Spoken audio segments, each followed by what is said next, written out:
manifestation. Ano po ba ang kahulugan nito? Paano ba ito itatranslate sa Tagalog? Napakahirap po eh. Kasi ang normal translation sa Tagalog ng word na manifestation ay ang pagpapakita. Pero ang totoong kahulugan po nito ay ang paghiling at paggawa ng paraan para magkatotoo ang hinihiling.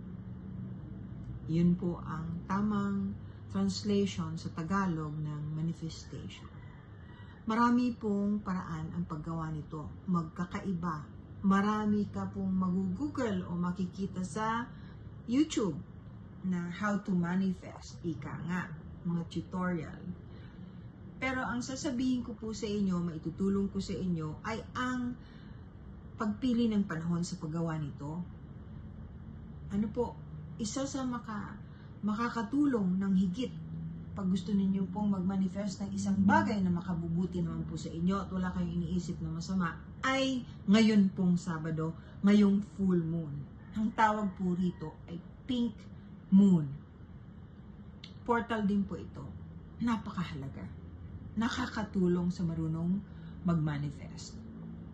Okay, pero ako po, ang priority ko kasi, kung talagang napakahalaga ng hinihiling ninyo, katulad ng sakit na gusto ninyong gumaling, yung asawa ninyong gusto ninyong magkaroon ng napakagandang trabaho, o may pag-aaway na gusto ninyong maayos, daanin niyo po sa pagdarasal. Magdasal. Kasi ibang klase ang dasal. Walang imposible sa langit eh. Ganun pa man, itong pink full moon, ay napakahalaga rin. Alam niyo pa paano mag-manifest. Ano po, ganito, turuan ko kayo. Una sa lahat, mag-iingat kayo sa mga sinasabi ninyo. The first thing that you have to do, today or tonight, before you try to do the manifestation, is to pray. Magdasal muna po. Ano po? It doesn't matter kung ano po ang inyong religion, magdasal lang muna. Pagkatapos ninyong magdasal, maaari kayong lumabas ng bahay at tingnan nyo po ang moon. Kahit hindi nyo po nakikita kung sakali mang maulap, nandyan pa rin po yan. Okay? Pwede na po ninyong isipin, imagine niyo po kung ano yung gusto ninyong mag-manifest sa buhay ninyo. Kung ano yung hinihiling ninyo, kailangan makita ninyo yan in your mind's eye. Pero the whole day, ito pong Saturday, the whole day until tomorrow, you be very careful of the words that you're using when you speak. Mag-iingat po kayo sa mga pananalita ninyo dahil amplified po lahat yan. Amplified, parang magnified. Lahat ay naririnig yan. Naririnig yan. So pag-ingatan ninyo, huwag mag-isip ng masama. Think of pure thoughts. Hilingin ninyo. Open po kasi ang portal. Lahat po ng bagay ay may energy. Lahat ng tao ay may energy. Lahat ng bagay ay may frequency. Magkakaiba ang frequency ng patay, ng langit, ng buhay, ng lupa, ng dagat. Maraming klase po ang frequency. May frequency ang mundo. Ngayon, kailangan align kayo. Tatandaan nyo po, kung hindi po kayo properly aligned, meron kayong blockages, katulad po ng chakras ninyo, may mga problema, ang hirap mag-manifest. Huwag nyong kalilimutan po yan.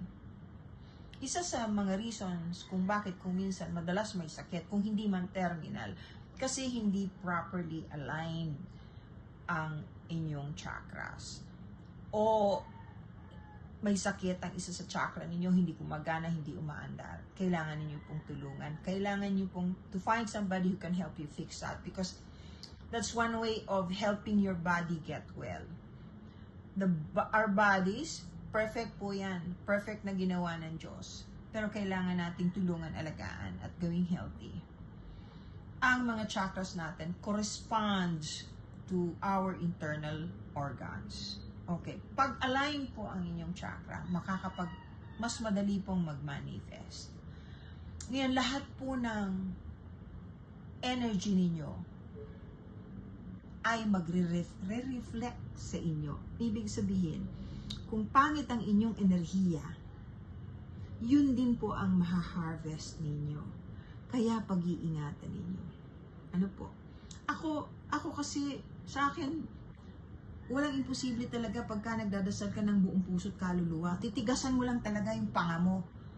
Titigasan mo ang panga mo sa pagiging seryoso sa pagdarasal. Akala ng mga tao yung paulit-ulit na dasal ay mali. Hindi po. Kasi may frequency po yan, may vibration po yan that corresponds to your chakras. Katulad po ng Our Father. Yan pong panalangin yan ay universally accepted. Ibig sabihin kahit religion, tinatanggap po yan. Kahit anong religion, tinatanggap po yan kasi yan na may kinalaman kay Ama. Tuwing inuusal ninyo yan ay nagko-correspond. Kahit ano pong dialogue, kahit na pong anong dialect ang gamitin ninyo, Matagalog, ma-English, ma-Bisaya, pareho po yan, may vibration po yan. Nagko-correspond yan sa throat chakra, sa heart chakra, hanggang sa root chakra. Lahat po ng chakra ninyo na-activate when you pray. Kaya wag niyo pong kalilimutan yan. Mag-pray kayo, tapos wag mag-isip ng masama.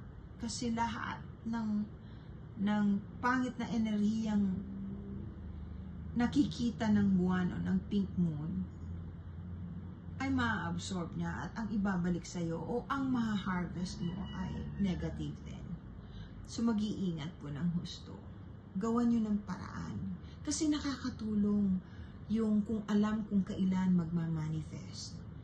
Ngayon, isa pa pong napakagandang gawin ngayon ay ang maglinis ng mga crystals ninyo. Ngayon pong pink full moon. Ang ganda po niyan. Linisin niyo po. Malapit na magsara ang portal.